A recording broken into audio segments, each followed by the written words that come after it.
Hi, all. Welcome to yet another good podcast series.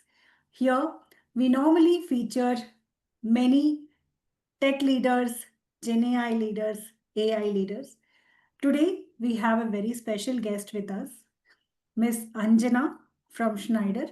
She heads Director HRBP, Business Partner role at Schneider. So normally, we have seen a lot of tech leaders, but today we have someone whose key role is to align all these talents in an organization and to ensure that their everyday goals aligns with the business objectives. So hi Anjana, thank you so much for taking out time for us and coming to the podcast. I look forward to learn a lot from you in this podcast. Welcome, Anjana. Thank you, Nageshwari, and it's a pleasure to be here. Right for meeting you at your story and getting to know all the great work that you've been doing. I think it's a great privilege and pleasure to be here at this podcast. Absolutely, yes. Even I should mention your story. It was wonderful meeting her at She Sparks event by your story. Anjana, I have given a very, holistic level of your, introduction about your role. But if you can share some more, your career journey in detail to our audience, Anjana. Sure. So I'll make it very brief. I'm someone who is an arts graduate in psychology and literature and media and journalism. But I think my mother always wanted me to be an engineer. And I think when you run against the will of your mother, somehow the irony of God is that He will make you work with engineers and pay back to your mother what she wished for. So it's just so happened that for the last 2 decades, almost 2 decades, I've been in technical companies in the technology field, working with a host variety of engineers, whether it be it R&D or the sales functions or in customer support organizations. And today I'm at Schneider Electric. So I started my career journey with a company called Nokia, which was into mobile Hmm. manufacturing and sales, and R&D as well. Then I moved on to a company called Texas Instruments in the semiconductor space. So from understanding mobile applications and operating Hmm. systems to understanding the silicon that goes into making those electrical chips. And then I went to a company called Microsoft, where you learn cloud-based applications, AI, and now Wow. I've come to Schneider Electric, which is the entire energy management systems end to end, which is also hardware plus combined with digital technology today, where we Hmm. have products like EcoStructure, which is talking about how to make the most energy efficient usage of the products and services that you have. So I Hmm. think the journey has been ongoing for me, being in the technology space, and I think it's been an exciting ride, uh, both because one, I do get to do my passion, which is business partnering, but a Hmm. personal passion, which I recently started doing, where I get paid for it because I've been in a decade or so doing work around diversity, equity, and inclusion. Yeah. Schneider, I co-lead this for the Greater India Zone, and it's been amazing to see, you impact you can make, just not on people, but on the diverse groups, minority groups, people who've not had a voice, and being able to ensure that they have a place or a company that truly values them for who they are. So Hmm. that's the journey that I've been on, and it's been an exciting journey so far. Wow. Thanks for sharing that, Anjana. And you remember when we spoke last time, you mentioned that your work everyday role is to collaborate with the COEs, talent development, talent management, learning and development, DEI. So I mean, if you could briefly tell me how do you collaborate, with all these COEs?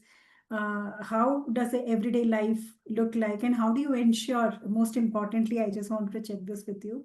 So, waiting for this podcast, that on everyday basis, how do you ensure that their goals are aligned with the business outcomes? Because I think that is your key role, Anjana. Yeah. So thank you for that amazing question. I think if you have to understand the role of an HRBP, in the past they used to say HRBPs, jack of all trades, master of none. And that's why I thought we don't have deep expertise in a particular topic. We always rely on the COEs for those expertise, be it in talent acquisition, where there's talent development, the learning programs that we have, interventions. It's just so happened that in my career, I was fortunate that I got to be part of these COEs. So I've spent about close to 4 years in talent acquisition. I've spent another 4 years in development. So I've done these COE roles as well, and I've come into HRBP, but I've always had one foot in HRBP and then doing all of these other COE roles. That being said, I think what the role of the HRBP is, and I shared this with you earlier, is to translate the business priorities of the business that you support into people actions. Hmm. To do this, we have to have a strong understanding of where is your current status from a business perspective, right? Where is the productivity? What is the revenue generation? What is the impact? What are the stakeholders? What are Hmm. they looking at from a future perspective? And then designing that into couple of things. What is the talent that we require? And Hmm. is this talent having a particular set of skills? What are the skills of the future? What are the skills of the present? What is the talent? What is the talent of today? What is the talent of tomorrow? And Hmm. where are the gaps with our organization? Second Hmm. aspect of this is the org structure appropriately aligned to give the talents the best opportunity to work and collaborate with each other to devise and meet the needs of the business. And the third part is, do we build the right cultures, right? And when we talk Hmm. about cultures, it's the org effectiveness. Are we ensuring that the way collaboration is supposed to happen is happening? So this is the role of the HRBP in a broad way. It says looking at talent management, looking at org design, looking at org effectiveness. And the last part, of course, is coaching the leaders, which is leadership effectiveness, right? So Hmm. in this regard and in this process, to ensure, for example, when it comes to just taking an example of talent, Hmm. if I identify that these are the skill gaps Hmm. with my business needs, right, to fulfill the requirements of the future, Hmm. I then bring in the COE who will come back and tell me from the market, Yeah. this is where you can go, and this is where the market readiness is for that talent, that skill. And this Okay. is how much you have to pay for that skill, this is how much you have to do that. So that insights and data comes in from my talent acquisition partner. So And just the to, whole, the yeah. layoffs are, so are the layoffs also part of this restructuring the organization, and it's really not that bad, uh, Anjana? So layoffs are a part of the org design process. So like we do excess hiring. There could be large scale hiring as well. Ramp up we call them, right? So when you're deciding to grow a business, you tend to Yeah. invest and then you get ramp ups. Similarly, when a business has reached a particular point and you want to then you start the downsizing process. In the Hmm. technology industry, this ramp up and downsizing is a very common phenomenon. Why? Hmm. Because the pace of change of technology is very rampant. Yeah. Today, with AI coming in, also, you're hearing a lot about the technology industries doing layoffs.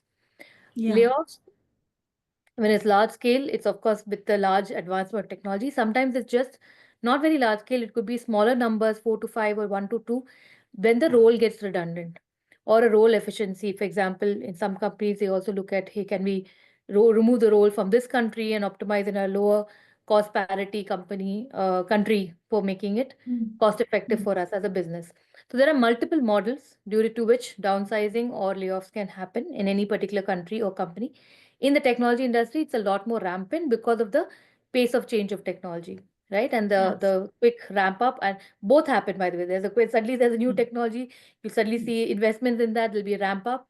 Similarly, there'll be also ramp down. Uh, Hmm.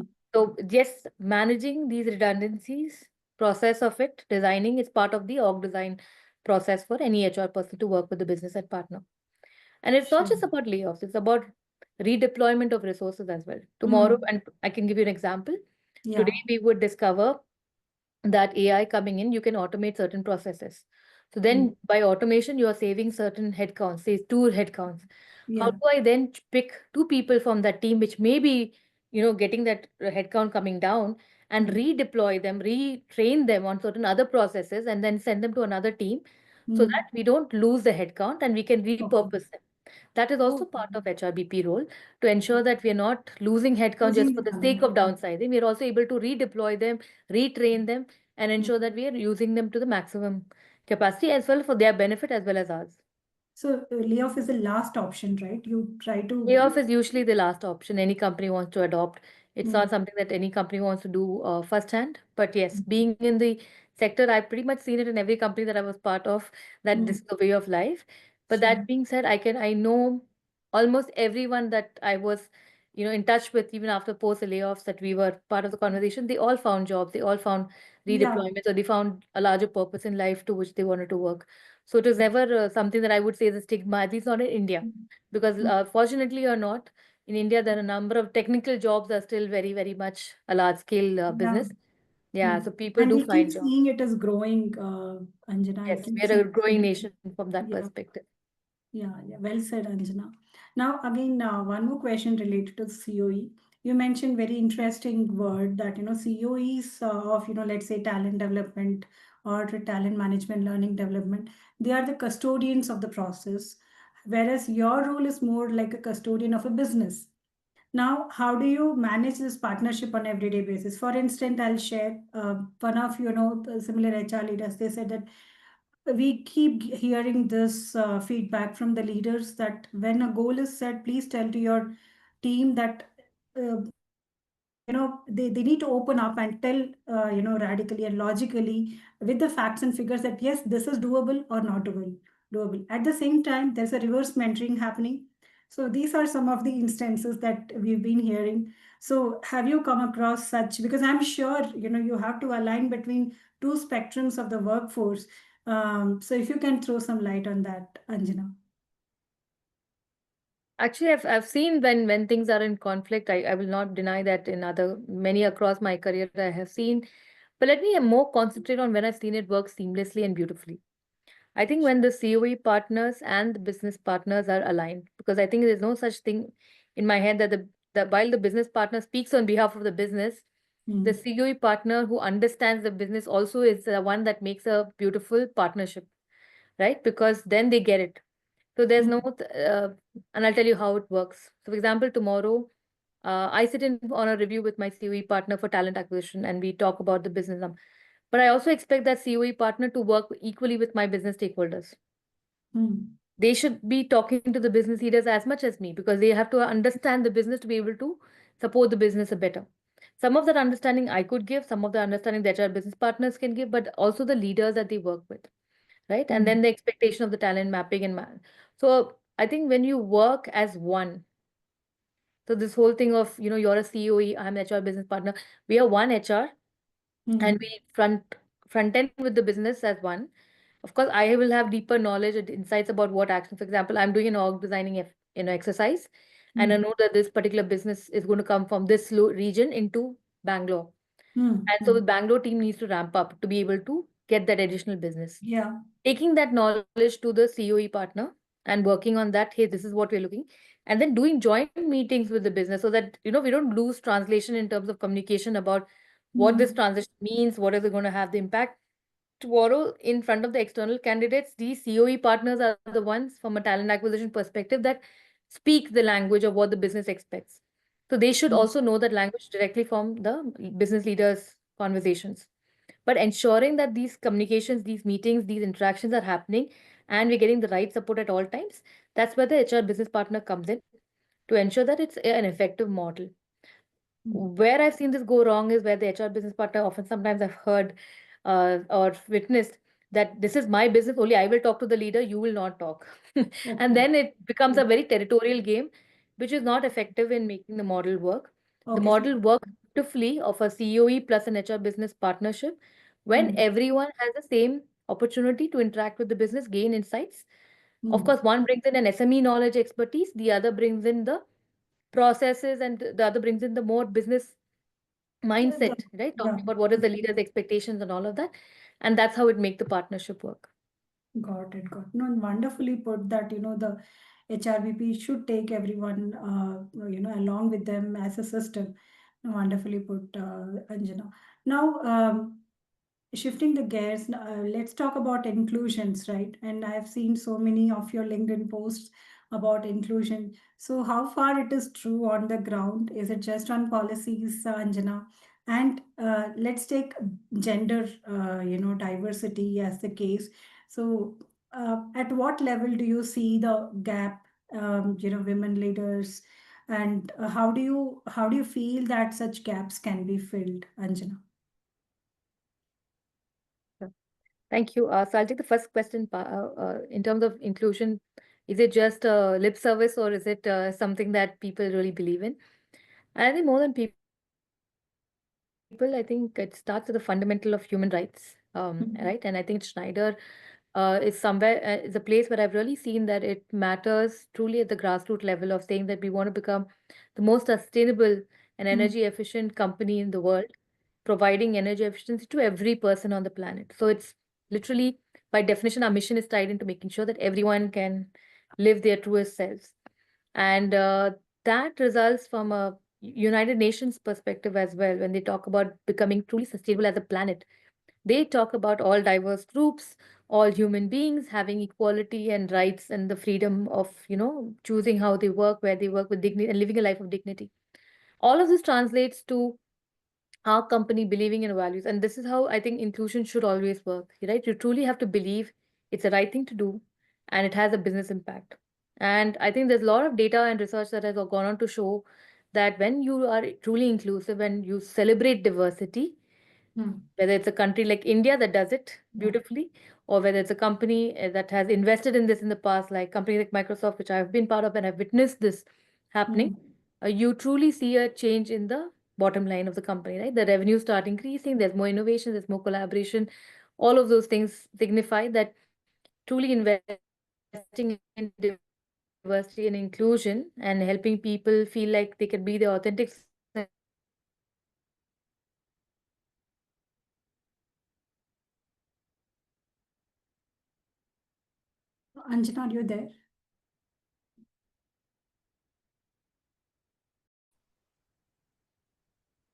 Okay. Hey, sorry for the technical glitch. We'll restart on talking about, how the basic human rights translate to people being wanting to be their authentic selves at work. And when an organization gets it and they realize the potential benefit of this, that's how it translates. And I've truly been very fortunate from straight from Nokia, where I got to witness this from part of the culture of the organization to companies like Microsoft and now at Schneider Electric, Hmm. where truly, if you believe that this is the right thing to do, it becomes part and woven into your cultural fabric. Hmm. And then your systems, I would not just say policies, I would say systems start integrated into it. For example, in Schneider, very recently, our EVP, employee value proposition, was revamped to say its impact. And what does impact stand for? I stands for inclusion, M is for mastery, P for purpose, A for action, C for curiosity, and T for teamwork. And if you take the I and T, which is at the two ends, and you combine them, inclusion and teamwork, it is Hmm. that which creates the sense of belonging. And Schneider is saying that this is what we want everyone in the organization to truly believe in. The Hmm. second part is we have sustainability development goals that we have signed as part of our charter with United Nations. In that, we talk about how are we doing, what work we're doing around gender rebalancing, what work we can do around, infrastructure accessibility for people who require it across all Hmm. diverse forms. Hmm. It talks about the pay equity gap, right? And what work we need to do to ensure that men and women for the same job, for the same role, are getting paid equally in the Hmm. organization. So I Hmm. think there's so much that Schneider as a company has invested, so it translates down. Yeah. Now, is it easy, the journey? I would say no, it's easy. One is to have the mindset. Two is to say that it's part of the culture and make it part of the practices and policies. Hmm. Three is to ensure that you're educating everyone, because different people, we are a diverse group again, and different Yeah. leaders, different managers, different backgrounds, different levels of unconscious bias that we Hmm. each faced coming from our own respective backgrounds. So, Hmm. how do we ensure that people become aware of this and do invest in ensuring that we're a respectful workplace for everyone? Hmm. And that requires energy, effort, and training. And there is a lot that a company has to invest, or we do at least in Schneider, in Yeah. ensuring that our leaders understand the mindset required, our leaders understand the actions required, Hmm. the HR partners are working on the right framework. While we are saying meritocracy based organization, at the same time, we want to diversify our workforce as much as possible. We want to give opportunities to early in career. We also want to give opportunities to our late careers. So we also Sure. look That's in, what I hey, was going to yeah, ask. so it's everyone. So it's not just you do early in careers, like which is like your young talent, but you also then look at, hey, the people who are about to retire, what benefits can we do for them? So you Hmm. look at people at different stages of their life, and you Hmm. think of your organization of having different beings who need different catering. Like for example, parents Hmm. requiring parental leave, right? And we make it gender neutral, or the child care leave policy. So Hmm. those are things that you take care of at with different life stages and ensure that people, different backgrounds, no matter where they come from, get the benefit from a perspective of policy. So policy is the last leg, But I think it's about truly building that culture, that inquisitiveness, and the openness to say that, hey, you know what? And in the journey, I've also realized that it's a journey. I'm still on the journey. It's not over. It's not like I'm an SME. We're all learning as we're going along this journey about how to be truly, truly inclusive as a company, as a practice. But the idea is that the one realization I had is, see, I can be a woman and say that I have had one experience of being a woman in a corporate and design policies that will help women in the corporate. But then I am one, first of all, a unique woman. My experiences are different from, say, your experiences as a Yeah. woman. So that number one. But I can still look, you say clearly.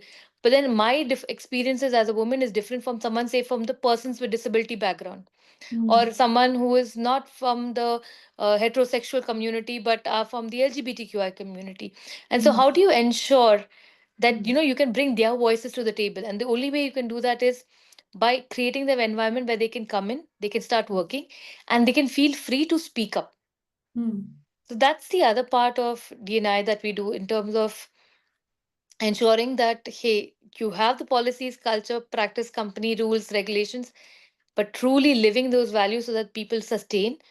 And I can give you a very good example in Schneider Electric. For the longest time, we've been hiring persons with disability, maybe one or two inorganically. But when they came in, at first, maybe there was not as friendly a policy around it. Today, the same community members have actually spoken up in forums and said that we need reasonable accommodation, we need insurance to cover certain devices that we require, so like things like prosthetic arms, legs, hearing aid devices, which insurance never covered in the past, right, which is an expenditure for them. So how do we provide this benefit? Today we have those benefits thanks to this community one coming and joining us, and we giving us them the platform to speak up and give their suggestions so that we can improve our place. So it's a give and take, but that's how the journey happens. And lastly, your second question was around gender and what specifically. I think, and I do speak on behalf of anyone who works in this space, India, and I think one is a company philosophy, right? That we want to gender rebalance. And like I said, there is a United Nations Charter. You can go and read it up on the Sustainability Development Goals that talks exactly what measures a company can take, whether it's in leadership, frontline management, or just on hiring. That you need to turn the needles around how you bring in more women into your organizations. But put a perspective from an India perspective as well. Our government is also saying that for India to become the third largest economy in the world, we need women to participate in the workforce in a big way, right? Today, if you look at it, there are women in the corporates that are entering in a larger way than what it was before, but it's not 50-50 as yet. We are far away from that. Yeah. There are women at the grassroots levels in the inorganized sector, unorganized sector, who are working as well. There's no taking away from that, whether it's in labor or our domestic helps at home. Yeah, they're there. Now, how do we ensure that we are growing this population of women who are willing to work, putting in that effort? How are they sustaining their families and homes? How are we building a culture where, hey, the men also take on household responsibilities in India? Let's say, admit it, we are a patriarchal society. We've been groomed largely in a way that the roles and responsibilities at home are not divided equally. But nowadays we want women to come in and take an equal amount of responsibility at the workplace, which would mean that we need men to take an equal responsibility at the home Exactly. front. Yeah. And so that is another journey in itself, from a perspective of grooming and training, because I feel this training is not just for women. I think many organizations, when we started out this journey on getting in more women into organizations, they often think of, okay, we got in the women, let's bring this community of women, let's make them talk to each other, let them help each other out. The realization that, hey, you know what, this community cannot grow without the men also being part of the journey, right? No community can grow independently on its own. You need allies, and the true allyship will happen when the men and women come together towards building that sustainable growth for that particular community. So from my perspective, the work around gender diversity is twofold. One is, of course, empowering women, learning, educating, and encouraging them to take courses in STEM, right, at the grassroots level, and then building that forum in. But the second part is encouraging men to understand how they have to be part of this journey and be supportive.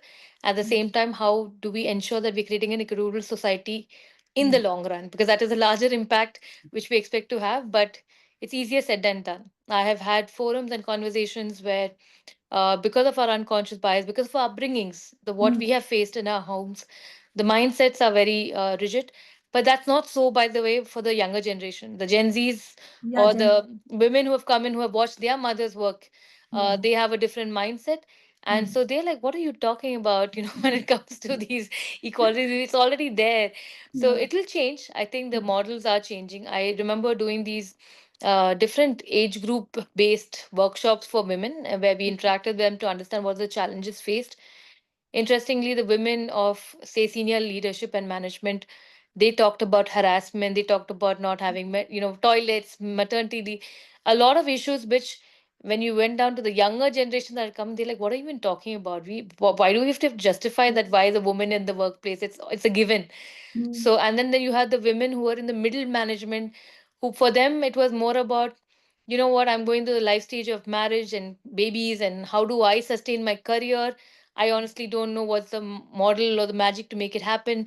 So this, you have different mindsets at different stages of life, and how do you ensure that, hey, the policies you put in place for gender itself, a Mm. particular gender, is taking care of all of these aspects. Sure. No, no, well said, Anjana. Thanks for breaking it down from different angles, Anjana. You mentioned about, learning and, keeping them aware. Let me take this question about learning and development, and shifting the gears. Like, as you rightly said, the technology keeps changing, Anjana. And just like to understand, little out of curiosity, how do you plan the talent requirement? As you said, you sit with the business leaders along with your COEs. You understand, okay, this is going to be the business, this is going to be the vertical from which we are going to get more projects, which will implicate that these are the skills that we require. Now, how does that flow happens? And when it comes to the learning and development, and as the technology is changing and there is new projects, so you mentioned last time when we spoke, it is both internal and external. So if you could throw some light about even internal mobility and internal learning and external learning, Anjana. Sure. Thank you. So let me look at this from a lens of how, first, your first part was about how do we translate this? How Yeah. does the process flow?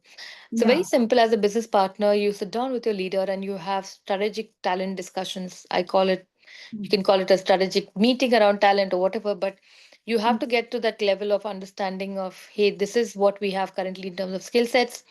This is what you're looking to build. Is this where the gap is?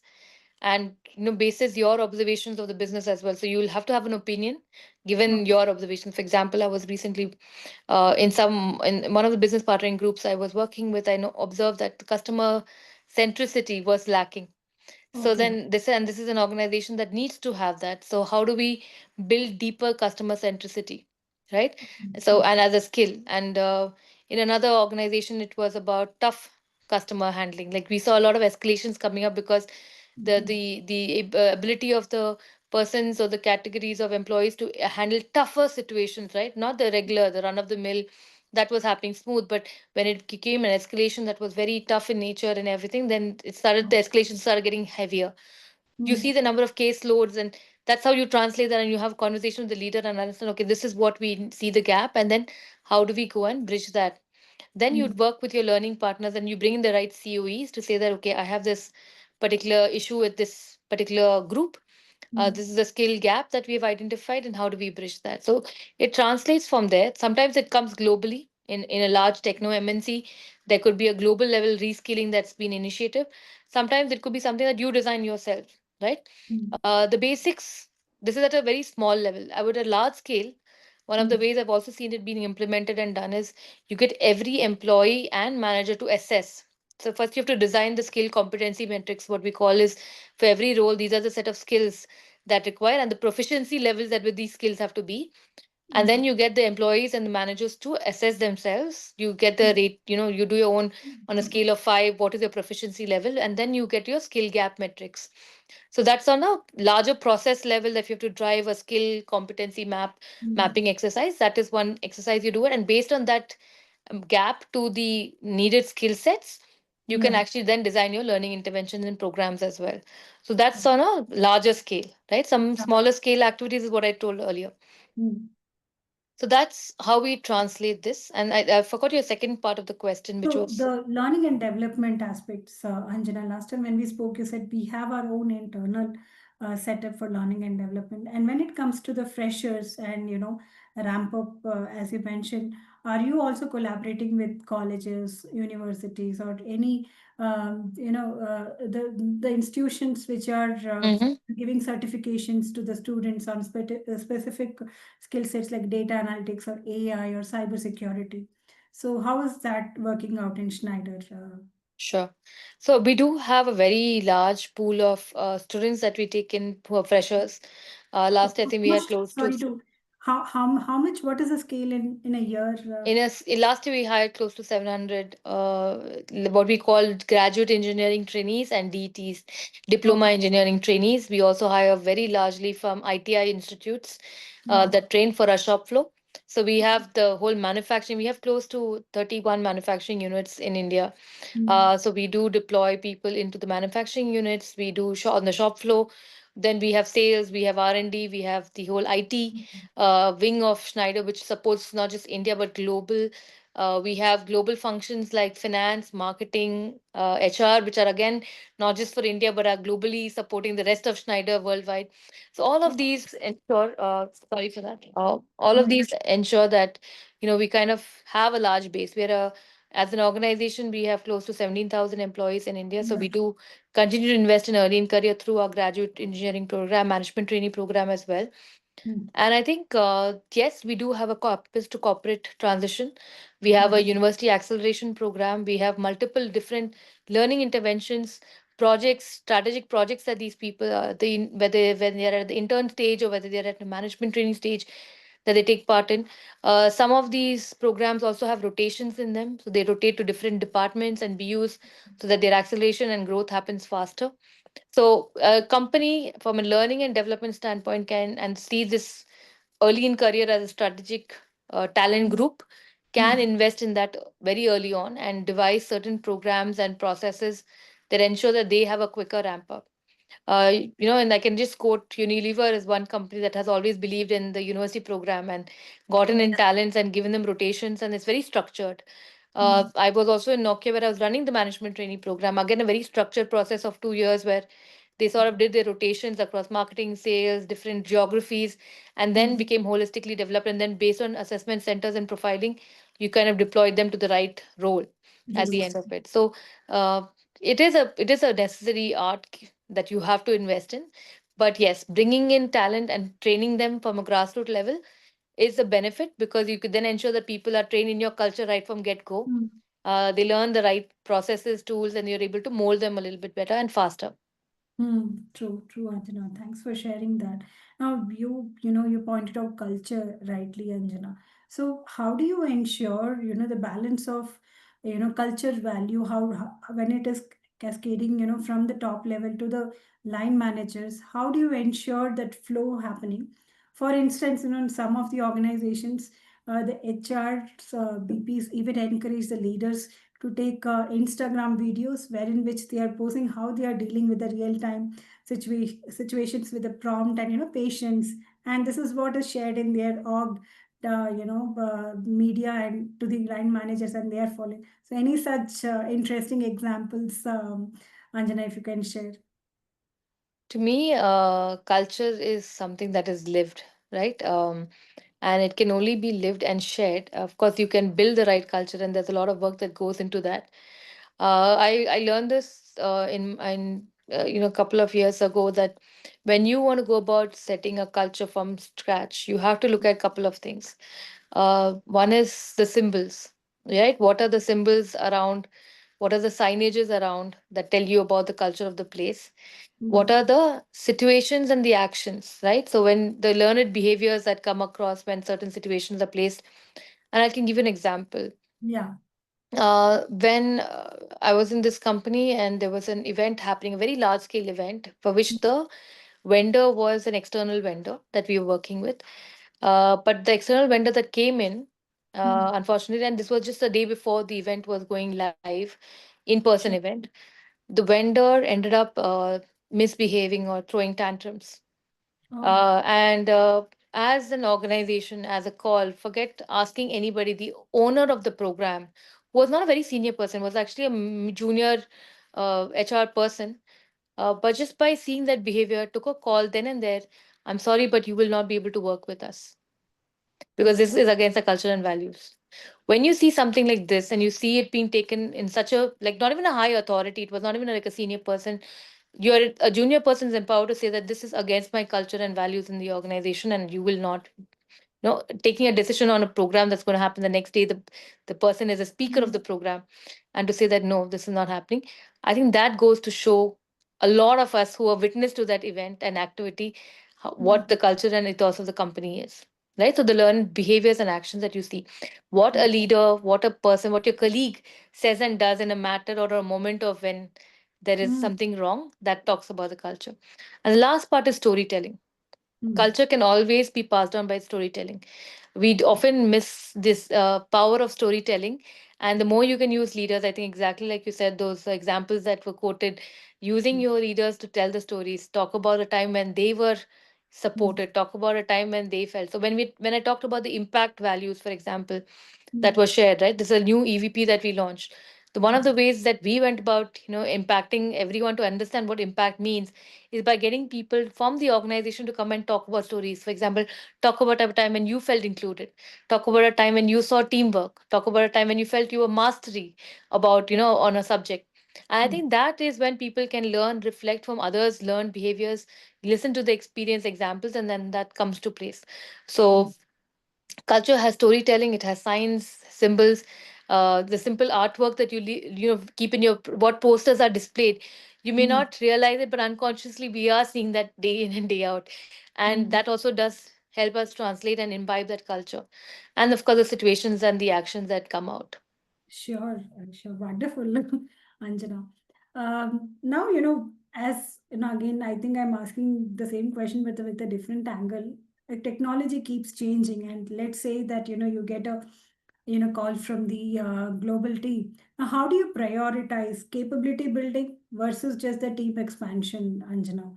And which one will you give more importance? And according to this is my second part of the same question. According to your experience, the leaders normally give volume versus speed, right? Where sorry, volume versus value. So where do you see the importance given, Anjana? So I've actually seen this journey across the technology organizations where in the past, I'll be honest, I think value, the volume was given more importance, right? So Yeah. especially in software as a services, I would say that where it was a software based Hmm. growth, right? Yeah. Then it became about, what's your resource, headcount. Even leaders took pride in the fact that I'm Yeah. running a That I'm hundred opening thousand one member more. Yeah. organization. Yes, so that was what was often valued a Hmm. lot more in the organization, in technology organizations. I'm a Hmm. engineering leader of say 1,000 people. Wow, Hmm. and that's what, and I'm growing my organization to be a 2,000 member organization. Yeah. There is still value in that, but honestly, the needle has shifted big time, right? Today, with the kind of uh, technology getting more compact, I do Hmm. believe that people or leaders have started seeing more value in those SMEs, right? What is that one SME that I can bring in that's going to change the way I do my business completely? So even our Hmm. talent conversations happen on these lines, right? Tomorrow, like, uh, you have salespeople, you have, the sellers on the street, but what is that one valid add you skill set, or what is that one value added talent pool you can bring in that will help you do sales better? And suddenly you Hmm. start thinking about things like solution architect. You think about a technical architect, right, who can go along with the seller and talk to the conversation and have the conversation about product and roadmaps and technological evolutions, and you're selling better. So there Hmm. is a mindset shift that it's not about volumes, it is Okay. about value addition, and what are the skill sets to bring about that value addition. um, I can give you an example of the customer care teams that I support. And to think about it, in the past, we would have thought about customer experience being that just one person who goes, listens to the customer, has empathy, and then comes back and networks with the entire organization ecosystem and brings them the right solution. Today, Hmm. we are also talking about that person be having the technical skills to go along with this, having, because they're not just listening to the customer, but to Listening to build them. trust with the customer at least level one, level problems to solve for the customer, and that brings you more trust and expertise. So that is, I think, the difference in these. And I hope I was able to answer that. It's value always over volume today. No, sure, sure, definitely. And even we have started seeing so many global roles in the GCCs, Anjana. So rightly said, now the needle is shifting, and even from the other, leaders, we've been hearing that, now even from, the organizations like Zeno, which are focusing on GCCs, even their next vision is to attract more global roles, global GCC roles in India. So yes, as you rightly said, it's value which is taking over the volume. Now, Anjana, whenever coming back to this talent, right? Post COVID, have you seen this? Happening that, let's say, sometimes the talent accumulation, right? It is in one region, and now how do you balance that when there is when you have to balance out? Is it the physical movement, or even virtually you're able to segregate the your talents in the place where it is required, and So I'll answer this question as one of the learnings I had from COVID, and this was my practice even before COVID, but I think okay. it got adopted in a mass way. I do believe in hybrid working, okay, more than remote, more than in office. I believe the need of the future is hybrid. And when it comes to the realization of what makes it work for any person and the Mm. company, it is about bringing people together for experiences, right? Employees, for them to have that sense of belonging to a company, they need to have those social connections. We are a social being at the end of the day. Yeah. So to build those social connections to people in the office requires you to be regularly present in office, right? That's how you build your networks. That's how you make those friends. You feel like you have someone you belong, right? Then all of that Yeah. comes from that physical presence. There's no taking away from the importance of being physically present. Mm. At the same time, to be physically present in a city like Bangalore, where the traffic Mm. situation is so you have to Yeah. then build those right experiences, saying that okay, on these certain days when you come to office, because it Mm. doesn't make sense for a person to come physically to office and then be in calls all day in a meeting room and then go back home, Mm. versus they have to come in and they have the opportunities to interact with their colleagues, with their peer groups, with their team, with the team Mm. manager meeting. So the days I have my team meeting with my team, I ensure that everyone comes to office, right? Those Mm. are important critical things. The day want to have talk about a customer project, that's critical. The day we're doing a particular training program, we ensure that we're all in office together, or we're celebrating a achievement, right? Mm. Those are the things that as managers, as leaders, you have to create that experiences that people Mm. can look forward to, and that helps them bond with the other team members Mm. around them. The gone are those days where just by making people sit next to each other, they're going to bond.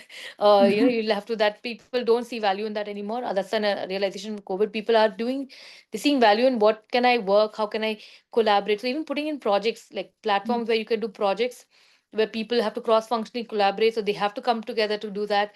I think Mm. that's ideal. So, Sure. uh, but that being said, I believe in the hybrid. So there are Okay. days that you want to give people the flexibility that they work from home, but Yeah. there are days that you want people to come in. So in Schneider, we believe in a flexible workplace culture Mm. Mm. where if you're not in a role that requires you to be in office 24 hours, I mean, Mm. 5 days a week or 6 days a week, Mm. then you do have the option to work over 50%, I mean, close to 50% of your time from home, which would roughly translate to 3 days you have to be in office, 2 days you work from home.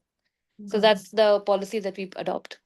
Sure, sure, rightly said, Anjana. Even, I spoke with the other GCC HR leaders, even they mentioned the same. It's a hybrid model which is working right for them. Now, the last question, we have come to the end of the podcast. As your role, HRBP role, what is your visionary, how do you visualize your role, over the 10 years? Which are the changes that you're able to see through Anjana, that having the AI and Gen AI in place, which are the roles and responsibilities as an HRBP might change, and no matter what, which are the things which will never change, Anjana? Sure.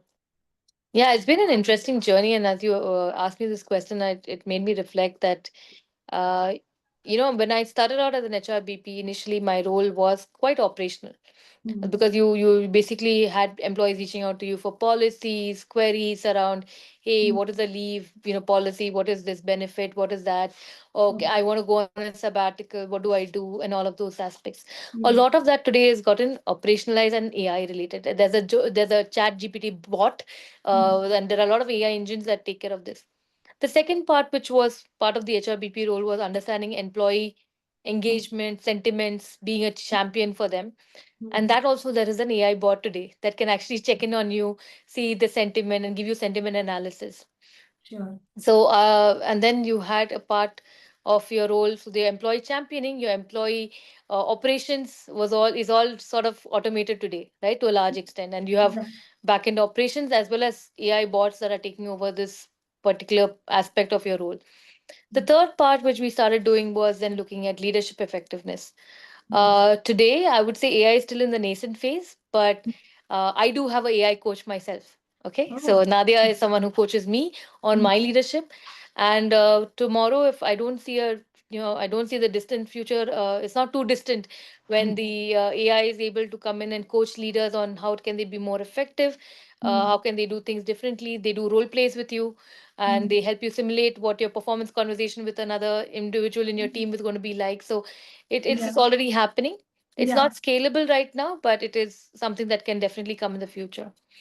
The other aspect, which I still think AI is far away from taking, is things like organizational design, true systems thinking perspective, and all of those aspects of.